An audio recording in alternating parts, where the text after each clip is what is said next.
Hello.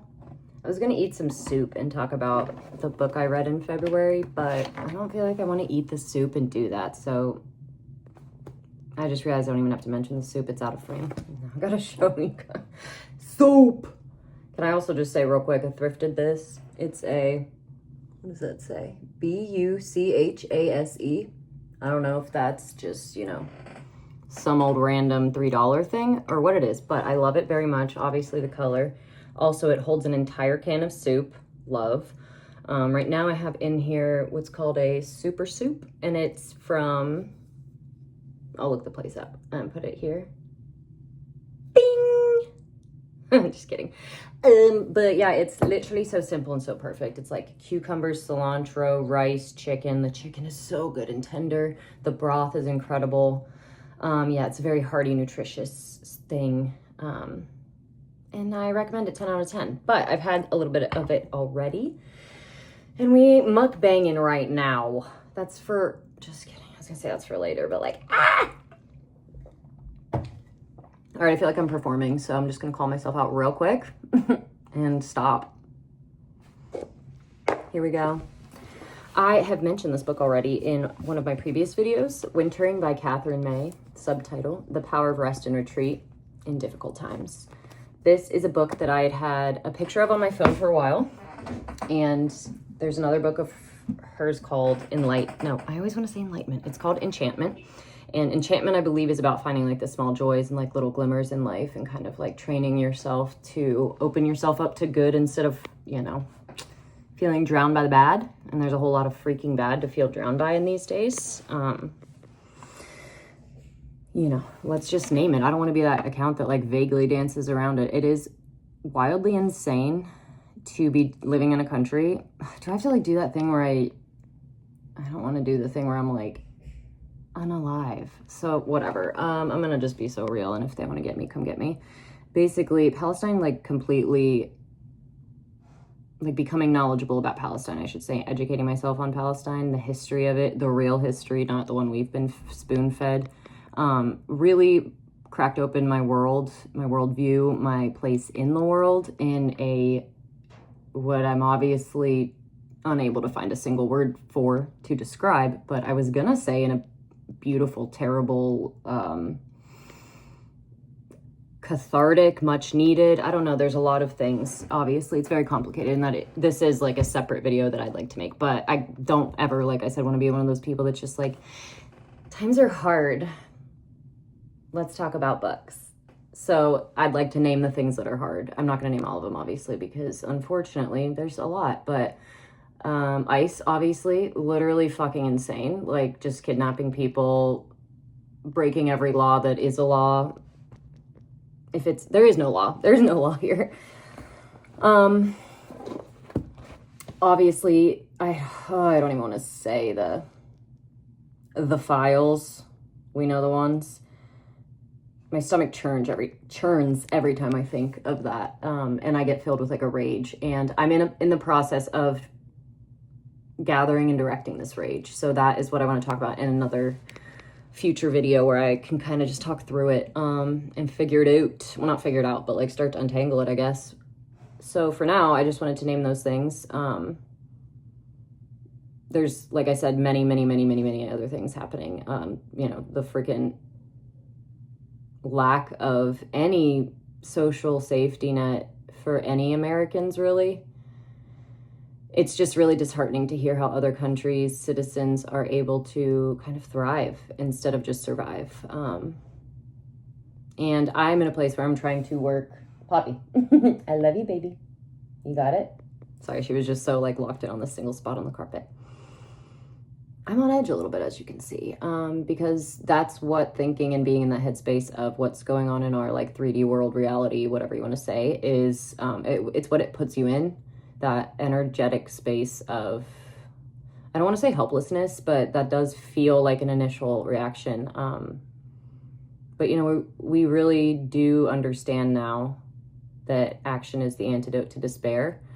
And I think I was having a really hard time with a lot of stuff because what I was going on in my own personal mental world was making it feel as though I did not have the capacity to step into action. You want some of my freaking soup. The way I'm talking about something like so serious and deep, and she's just over here like, can I have some chicken? Yeah, obviously you can. Love you, babe. Okay. That was my thumb. Yes, that'll be another video. All of this, again, all of this is to say that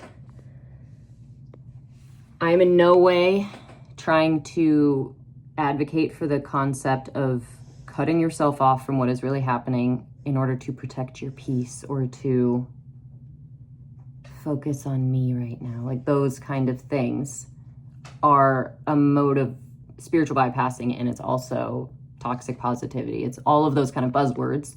But what I do believe in and want to talk about is the concept that, baby, do you hear me? Do you see me talking to this camera? I love you so much, but you cannot bully me into it. I'm going to show him your pit bull stance. Are you ready? I'm going to do it. All right, so here's what she does when she wants to be a big, tough guy. Okay, well, that's not it. Do the thing you were just doing where you puff up and you try to act big. Oh, okay, yeah, you're just going to be, yeah, do it. No, I'm not doing it. This is like kind of it. The stance is pretty much there, but she's leaning forward a little bit more than normal. Usually she would have her head back and kind of like thicken her neck a bit. Right now she doesn't seem like she's about to pounce. Oh my God, dudes.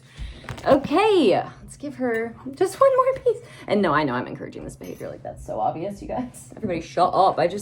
I'm a dog owner where I'm like, she's with me for this lifetime, and I'm not going to be like, no, you can't have a piece of my rice or my chicken. Like, if it's edible to a dog and it's not going to hurt her tummy, or if it's like safe for a dog and it's not going to hurt her tummy, she can have it. Anyways, so yes, with the concept of individualism versus collectivism, something I've always been very interested in, because it's the biggest picture of like a drop in the ocean and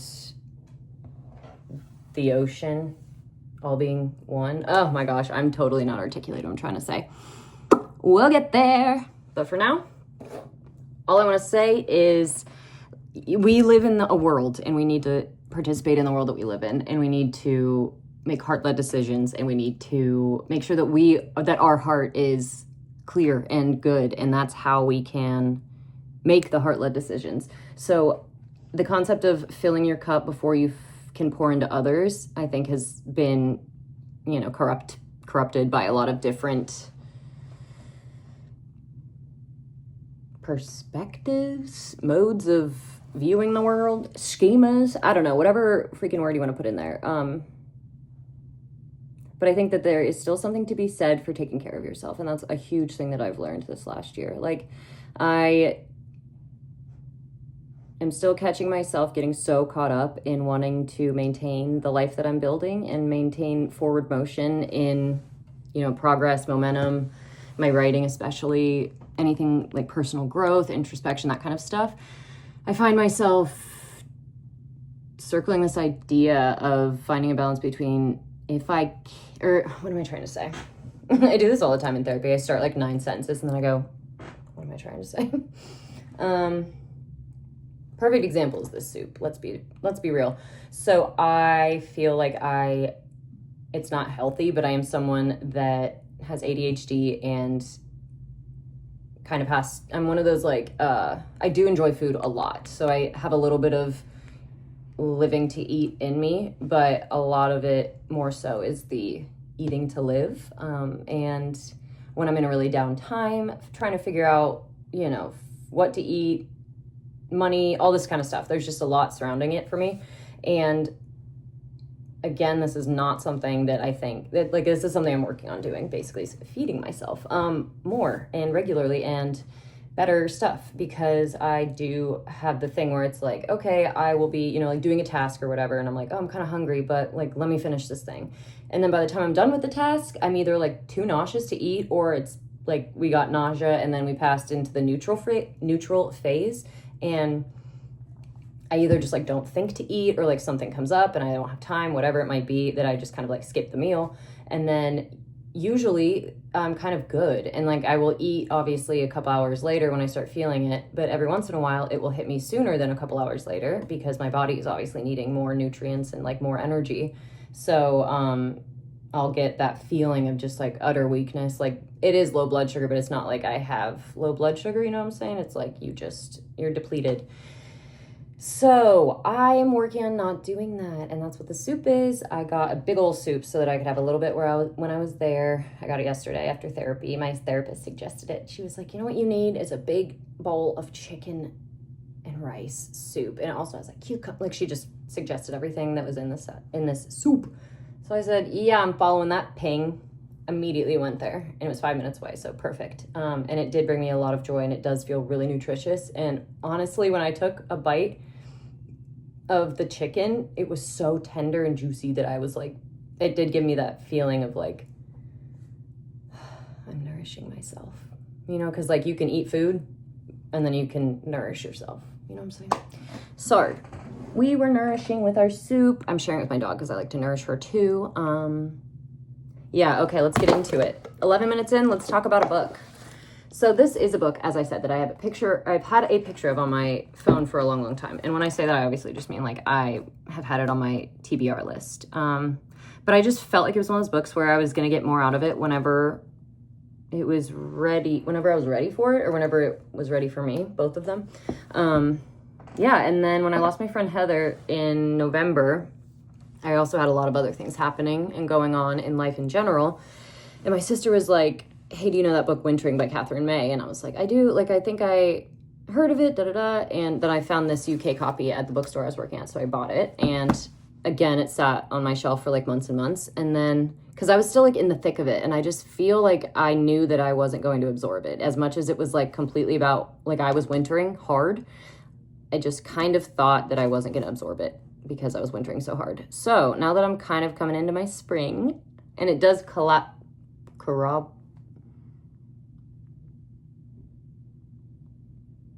collaborate or corroborate. It does coincide with actual springtime in this plane of existence, which is tight and cool. So that's been really cool. But I just want to read 3 passages from this book, and it's like no spoilers. This book is about essentially wintering is a metaphor for being depressed, being low, being like uncertain, anything that's not just like happy and good and whatever. Wintering is like when you have to turn in on yourself, do the deep dark nights of the soul, do the sleeping till noon, do the sitting in the shower and crying. Like it's a clearing, it's a process. And what I really like about this book is that she uses different like examples of like cultures of people that live in like Antarctica and how they get through their wintering, which is obviously like a crazy different thing where it's like dark all the time and like negative, insane temperatures. She also talks about like bees and the way that they do winter. I don't know, there's just like, she's all over the place. She connects nature and beautifully, because that's what this is about. And it's, what I really enjoy about it is that it's not like it is a psychological approach to depression, but it's not a textbook style. It's more so, it's less head and more body, honestly. It's more instincts and like animal nature is basically what it is. Cause she talks about like hibernating bears and other hibernating mammals and stuff. But I'll get into the 3 passages first. I'm gonna start actually with one that's towards the very back, which is interesting, but I think that she defines what she means by wintering really well in this one. Yeah, and then I'll jump back to this one. So she says, but if happiness is a skill, then sadness is too. Perhaps through all those years at school, or perhaps through other terrors, we are taught to ignore it, to stuff it down into our satchels and pretend it isn't there. As adults, we often have to learn to hear the clarity of its call. That is wintering. It is the active acceptance of sadness. It is the practice of allowing ourselves to feel it as a need. It is the courage to stare down the worst parts of our experience and to commit to healing them the best we can. Wintering is a moment of intuition, our true needs felt keenly as a knife. Absolutely gorgeous. Again, disrespected by my, yeah, go ahead, play with your ball, you crazy girl. So that's kind of like the thesis. I guess I could have just went straight there instead of trying to say it in my own words.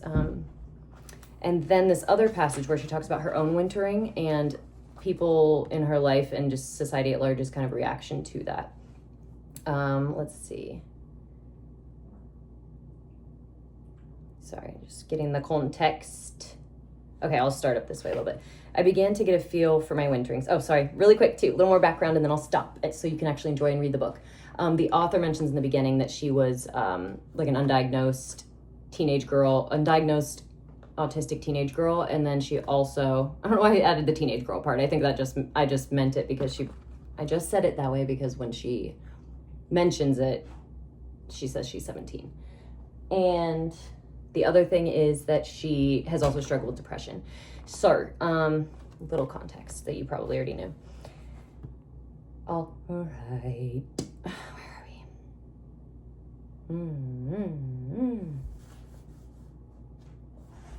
Baby, you're distracting me, I'm not gonna lie. What do you need from me? I know you want my soup, you can't have it. Okay, we're just gonna pause this and put my soup away. That's the problem. All right, we're back. Also, I paused the timer at 15:55, just so you know. 555, angel number, transformation, boom. So, here's the paragraph I was trying to read. I began to get a feel for my winterings, their length and breadth, their heft. I knew that they didn't last forever. I knew that I had to find the most comfortable way to live through them until spring. I was always aware that I was flying in the face of polite convention in doing this, and that the times when we fall out of everyday life remain taboo. We're not raised to recognize wintering or to acknowledge its inevitability. Instead, we tend to see it as a humiliation, something that should be hidden from view lest we shock the world too greatly. We put on a brave public face and grieve privately. We pretend not to see other people's pain. We treat each wintering as an embarrassing anomaly that should be hidden or ignored. This means we've made a secret of an entirely ordinary process and have thereby given those who endure it a pariah status, forcing them to drop out of everyday life in order to conceal their failure. Yet we do this at a great cost. Wintering brings about some of the most profound and insightful moments of our human experience, and wisdom resides in those who have wintered. Okay, sorry, I have to finish this because this next paragraph is also so good.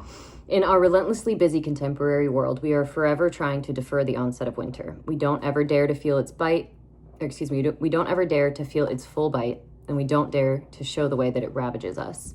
A sharp wintering sometimes would do us good. We must stop believing that these times in our life are somehow silly, a failure of nerve, a lack of willpower. We must stop trying to ignore them or dispose of them. They are real and they are asking something of us. We must learn to invite the winter in.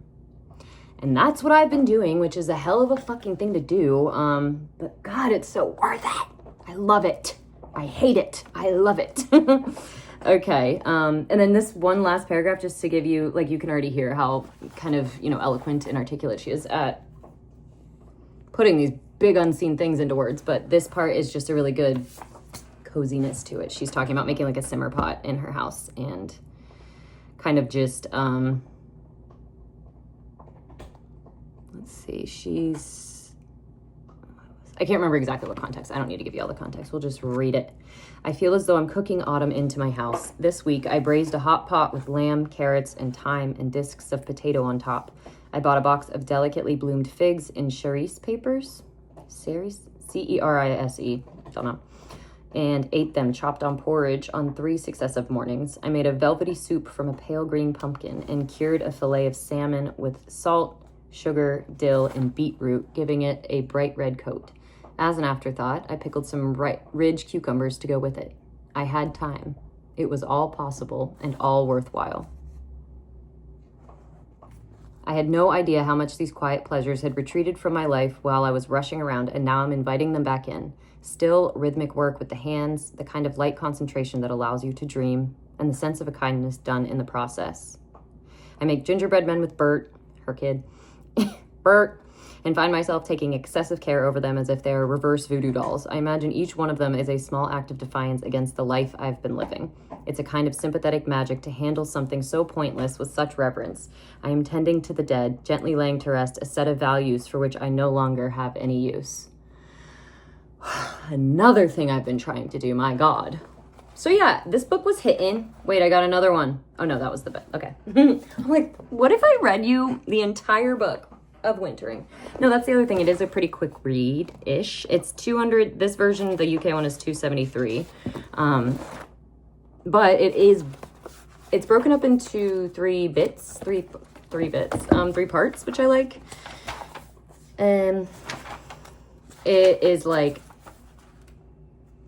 October. It's broken up by months. And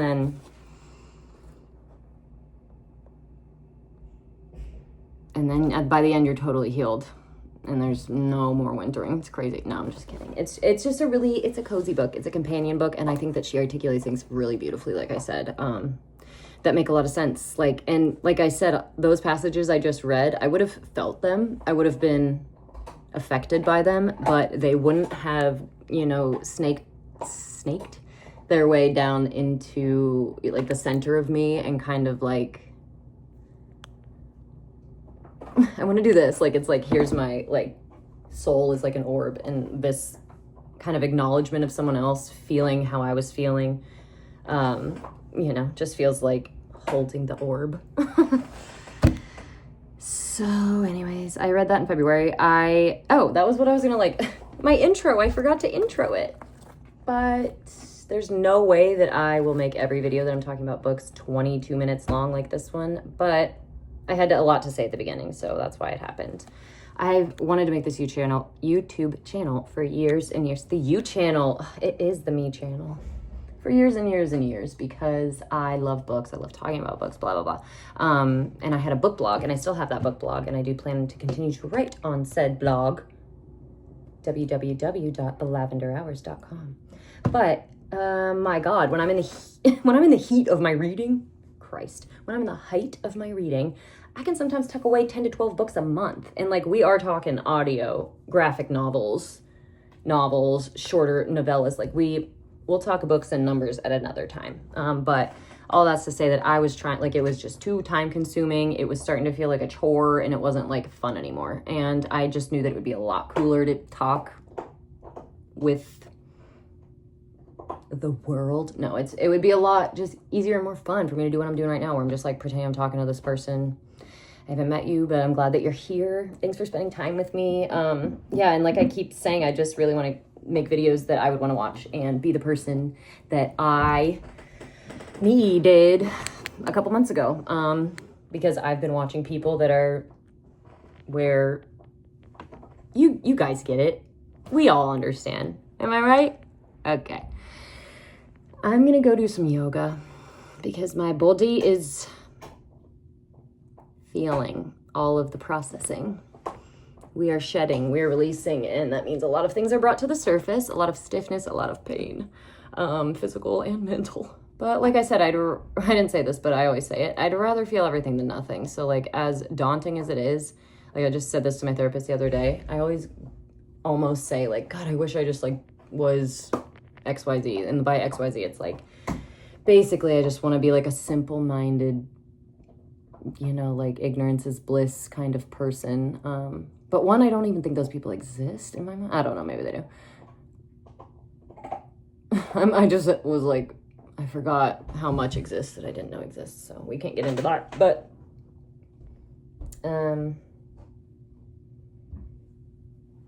okay, that was pretty good. I didn't lose a train of thought to the very end, and it wasn't even a thought train, obviously, because it was just me trying to wrap up this dang vidya. Thanks for hanging. I'll see y'all later. I'm reading a lot of good books. I'm rereading, actually. March is my month of rereading, it seems, and I'm kind of getting into this energy work book, which is cool. My brain keeps going, energy work? I sure hope it does. Where my vine head's at. And on that note, bye.